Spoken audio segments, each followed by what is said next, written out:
నర్సీపట్నం నుంచి స్టార్ట్ చేస్తే మీరు చాలా అంటే మీరు వెనక్కి వెళ్ళిపోయారు. సివిల్స్ రాకముందు ఏం చేశారు? సివిల్స్ రాయాలని మీ ఆలోచన ఎందుకు వచ్చింది? దానికోసం ఎంత కష్టపడ్డారు? అంటే నేను ఎడ్యుకేషన్ మొత్తం బెంగళూరు అండి. So I studied history, economics and political science in Bengaluru, Saint Joseph's కాలేజ్లో. దాని తర్వాత ఢిల్లీకి వెళ్ళాను. ఢిల్లీ స్కూల్ ఆఫ్ ఎకనామిక్స్లో మాస్టర్స్ చేసిన వెంటనే స్టేట్ ట్రేడింగ్ కార్పొరేషన్ అని ఒక కంపెనీ ఉంది, గవర్నమెంట్ ఆఫ్ ఇండియా వాళ్ళు. సో అక్కడ క్యాంపస్ రిక్రూట్మెంట్ జరిగింది. So had a very good package and it was very nice. But అదే సివిల్స్లో రాయాలి, ఏదో ఒక మార్పులు తీసుకురావాలని ఒక ఉద్దేశంతో I tried civil services and I got in. అక్కడ ఎస్టీసీలో, స్టేట్ ట్రేడింగ్ కార్పొరేషన్లో before I could enter, I joined civil services and entered Indian police service. Right sir. అంటే సివిల్స్లో మీరు ఏ ఆప్షన్ తీసుకున్నారు? ఎన్ని గంటలు కష్టపడితే మీరు గోల్ రీచ్ అయ్యారు? సివిల్స్లో అప్పుడు we had this 2 option pattern. నేను సోషియాలజీ తర్వాత పబ్లిక్ అడ్మినిస్ట్రేషన్ తీసుకున్నాను. రైట్. సో ఇది ఒక చాలా టెక్నికల్ క్వశ్చన్ అండి. ఎన్నిసేపు చదవాలి? మొన్న కూడా ఎక్కడో ఏదో వేదిక మీద మాట్లాడుతున్నప్పుడు కూడా చెప్పాను, 10 గంటలు చదివితే ఒక ఐపీఎస్ అయిపోతాను, ఐఏఎస్ అయిపోతుంటే కాదు. ప్రతి ఒక్క ఆఫీసరు, ప్రతి ఒక్క ఇండివిజువల్ ఎవరెవరు తయారీ చేస్తున్నారు, ప్రతి ఒక్కరికి they have individual talent, individual hard work. ఇప్పుడు మీరు 1 అవర్లో నేర్చుకునింది నాకు 2 గంటలు కావాలి. అదేవిధంగా నేను 2 గంటలు నేర్చుకునేది మీరు హాఫ్ అన్ అవర్లో చదవగలుగుతారు. Right. So it is not about quantity, it is about quality అని చెప్తుంటాను. సిలబస్లో ఉన్నటువంటి ఎంత మనము మంచిగా దాని మీద పట్టు సాధించి మంచిగా చదువుకొని అర్థం చేసుకొని రేపు దాన్ని ఎగ్జామ్లో మనము రాయగలుగుతాం, దట్ ఈస్ ఎనఫ్. సో 10 గంటలు చదవాలి, 20 గంటలు, అఫ్ కోర్స్ హార్డ్ వర్క్ ఉండాలి, సిలబస్ కంప్లీట్ అవ్వాలి, ఒక రౌండెడ్ పర్సనాలిటీని డెవలప్ చేసుకోవాలి. అన్నీ జరుగుతున్నటువంటి రాష్ట్రంలో కానీ దేశంలో కానీ అంతర్రాష్ట్ర స్థాయిలో కానీ ఇంటర్నేషనల్ లెవెల్ అన్ని రకాల ఇష్యూస్ మీద అవగాహన ఉండాలి. ఇవన్నీ అప్డేట్ చేసుకుంటూ ఇవన్నీ నేర్చుకుంటూ ఎగ్జామ్ను సక్సెస్ఫుల్గా రాయడమే is the challenge for civil service aspirants. Sir, మీ ఫ్యామిలీ బ్యాక్గ్రౌండ్ తీసుకుంటే మిడిల్ క్లాస్ నుంచి కొంచెం కనిపిస్తుంది. Mother house wife, father government employee. సాధారణంగా ఏదో ఐపీఎస్ లేదా ఐఏఎస్ అవ్వాలంటే, సివిల్స్ అవ్వాలంటే ఏదో మంచి రిచ్ ఫ్యామిలీ రావాలి, కాన్వెంట్ చదువులు ఉండాలి అనేది ఒక అపవాదం ఉందండి. అది కరెక్ట్ అంటారా? లేదు, మనకు మీరు ఇందాక చెప్పినట్లుగా మనం గోల్ రీచ్ అవ్వాలనుకుంటే దానికి ఒక ప్యాషన్ ఉంటే ఖచ్చితంగా రీచ్ అవ్వచ్చు. ఇది చాలా మంచి క్వశ్చన్ అడిగారండి మీరు. ఇప్పుడు చాలామంది స్టూడెంట్స్లో నాకు కొన్ని సామాజిక మాధ్యమాల్లో కూడా అడుగుతుంటారు, కలిసినప్పుడు కూడా అడుగుతుంటారు, సార్ మనము గవర్నమెంట్ స్కూల్లో చదువుకున్నాము, మన తెలుగు బ్యాక్గ్రౌండ్లో చదువుకున్నాము, can we crack civil services అని. ఎవరెవరు మీ ఈ ప్రోగ్రామ్ను చూస్తున్నారు, ప్రతి ఒక్క ఆస్పిరెంట్స్కి నేను చెప్పినట్టు ఏంటంటే, దయచేసి మీ బ్యాక్గ్రౌండ్ కానీ, మీ ఎకనామిక్ బ్యాక్గ్రౌండ్ కానీ, సోషల్ బ్యాక్గ్రౌండ్ కానీ ఎటువంటి సెలెక్షన్కి కనెక్షన్ లేవు. రైట్. మీరు కష్టపడి కృషి చేసి ఒక మంచి ఉద్దేశంతో ఆ లక్ష్య గురిన మనము సాధించాలని ఒక ధ్యేయంతో ముందుకెళ్తే 100% సక్సెస్ ఉంటుంది. ఈవెన్ సివిల్ సర్వీసెస్లో కూడా you can choose the language of your interview. Okay. You can choose the language in which you give your mains paper. So అన్ని రకాలు ఉంటాయి. ఒక సివిల్ సర్వెంట్ సివిల్ సర్వీసెస్కి వెళ్ళినప్పుడు యూపీఎస్సి 2-3 ఇంపార్టెంట్ ఇష్యూస్ చూస్తుంది. Number 1, మీ personality బ్యాలెన్స్డ్గా ఉందా, మీరు జరుగుతున్నటువంటి అన్ని ఇష్యూస్ మీద అవగాహన ఉందా, రేపు మీరు ఐఏఎస్ కానీ ఐపీఎస్ కానీ అయితే will you be able to be a good administration, will you be able to give good administration, మంచి ఒక అడ్మినిస్ట్రేషన్ ఇవ్వగలుగుతారా, మీ పర్సనాలిటీ బ్యాలెన్స్డ్గా ఉందా, రేపు న్యాయం చేయగలుగుతారా, ఏదైనా ఛాలెంజెస్ వస్తే దాన్ని ఎదుర్కొంటారా మీరు, will you be able to resolve them. ఇవన్నీ చూస్తారే తప్ప మీరు సోషల్ బ్యాక్గ్రౌండ్ నుంచి వచ్చారు, ఎక్కడి నుంచి వచ్చారు, ఏదని ఎక్కడ చూడరు. So work hard, stay focused and work very very hard. ఈ 2 ఉంటే చాలా చాలా సఫిషియంట్. ఒక చిన్న టిప్ ఇవ్వండి సార్. ఇప్పుడు ఎలాగో చాలామంది సివిల్స్ రాస్తామంటారు, తర్వాత నోటిఫికేషన్ వస్తున్నాయి, వాళ్ళకి మీరు ఇచ్చే టిప్స్ ఏంటి?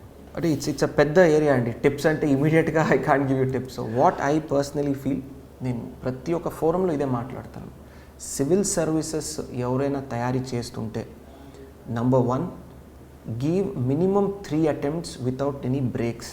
దయచేసి ఏదైనా ఫస్ట్ అటెంప్ట్లో మీరు క్లియర్ చేయకపోతే please ensure 1 year solid for preparation. రెండోది 3 attempts కంటిన్యూస్గా. UPSC is an examination of perseverance, అంటే ఆగకుండా కృషి చేస్తూ కంటిన్యూస్గా దాని మీదే పట్టు సాధించాలని ఒక ఉద్దేశంతో ముందుకెళ్ళాలి. So minimum 3 attempts and 1 year of good solid preparation. That is point number 1. రెండోది, పర్సనాలిటీ రౌండెడ్గా ఉండాలి. ఆన్సర్ రాసినప్పుడు కూడా, మీరు ఎవరితోనే మాట్లాడినప్పుడు కూడా, you should have a very balanced personality and opinion. Extremities ఉండకూడదు. మూడోది, క్రాక్ చేయాలంటే most importantly according to me is the fact that whenever you prepare, stay focused. Diversions, distractions నుంచి దూరంగా ఉండండి.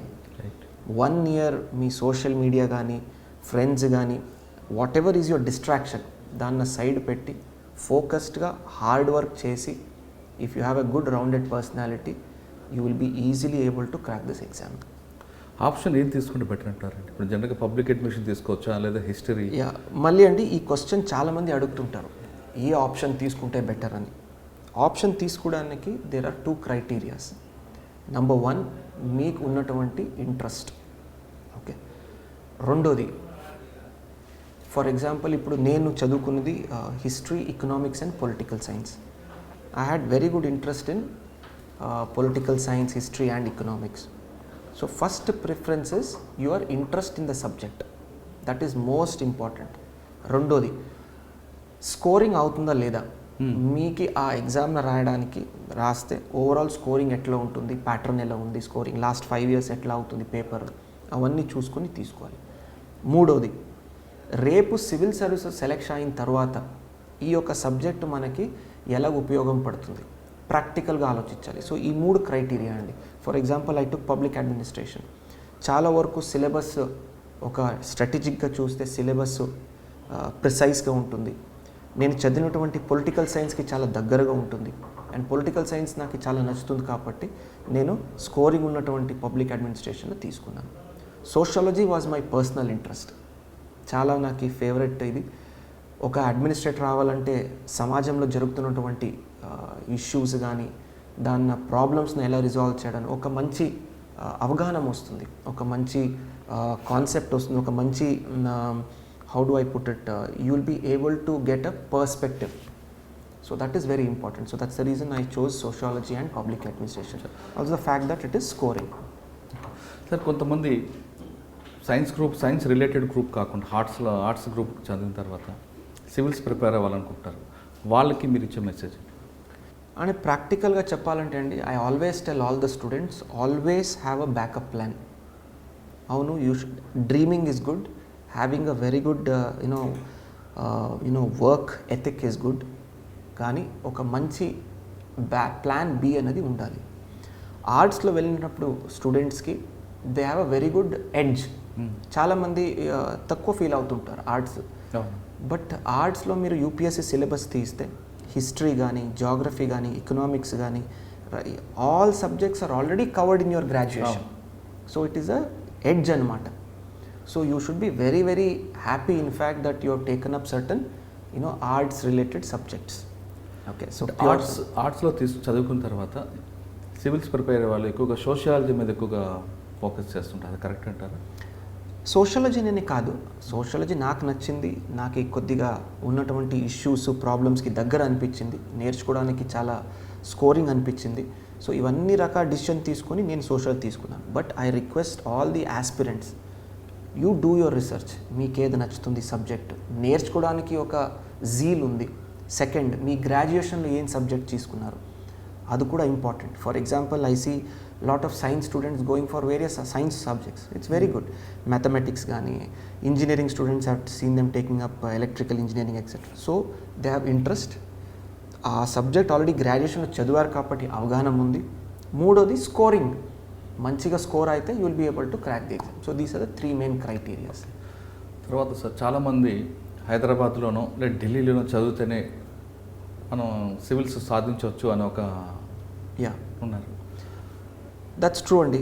దయచేసి మరొకసారి ప్రతి ఒక్కరు ఈ ఇంటర్వ్యూ చూసిన వాళ్ళకి నేను చెప్తున్నాను, there is no requirement to go to Delhi or Hyderabad or any top cities to prepare. ఈరోజు టెక్నాలజీలో ఇంటర్నెట్ వాడుకొని every single data or syllabus or good quality material is available online. ఒక మంచి చిన్న గ్రూప్ పెట్టుకోండి, లైక్ మైండెడ్. మళ్ళీ పెద్దదైతే గ్రూప్ డిస్ట్రాక్షన్స్ ఎక్కువ అవుతాయి. చిన్న మంచి గ్రూప్ పెట్టుకోండి, హార్డ్ వర్కింగ్, మీతోనే తగ్గట్టుగా మీతో పని చేసేవాళ్ళు కానీ, మీతో స్టడీ చేస్తున్నట్టు ఫ్రెండ్స్ స్టూడెంట్స్ కానీ, వెరీ స్మాల్ గ్రూప్ పెట్టుకోండి. Use internet properly and constructively. Okay, for example ఈరోజు ఢిల్లీకి వెళ్ళి తీసుకున్నటువంటి టెస్ట్ సిరీస్ ఈరోజు ఆన్లైన్లో ఇంట్లో కూర్చొని మనం టెస్ట్ సిరీస్ తీసుకోవచ్చు. అలాంటి సౌకర్యాలు ఈరోజు మనకి అవైలబుల్ ఉన్నాయి. మన మొబైలే మనకి చాలంటారు. Mobile is very good provide use it safely. So మళ్ళీ ఆ టెస్ట్ సిరీస్తో పాటు మళ్ళీ మీరు ఏదో ట్విట్టర్ ఫేస్బుక్ ఓపెన్ చేసుకుని కూర్చుంటే మళ్ళీ దాంట్లో టైం వేస్ట్. సో కరెక్ట్గా అందుకే చెప్పాను, కన్స్ట్రక్టివ్ యూటిలైజేషన్, కన్స్ట్రక్టివ్గా వాడుకోవడానికి. మీరు ఇగ్నైట్ ప్రోగ్రాంలో ఒక దగ్గర మీరు చెప్తున్నారు, రెగ్యులర్గా ఇంగ్లీష్ పేపర్స్ న్యూస్ పేపర్స్ ఎక్కువగా చదివితే సివిల్స్ వాళ్ళకి మంచి యూజ్ అవుతుంది అంటే ఆ మెసేజ్ ఏ విధంగా మనం అర్థం చేసుకోవచ్చు? ఈరోజు చెప్తున్నానండి, one good quality newspaper is good enough.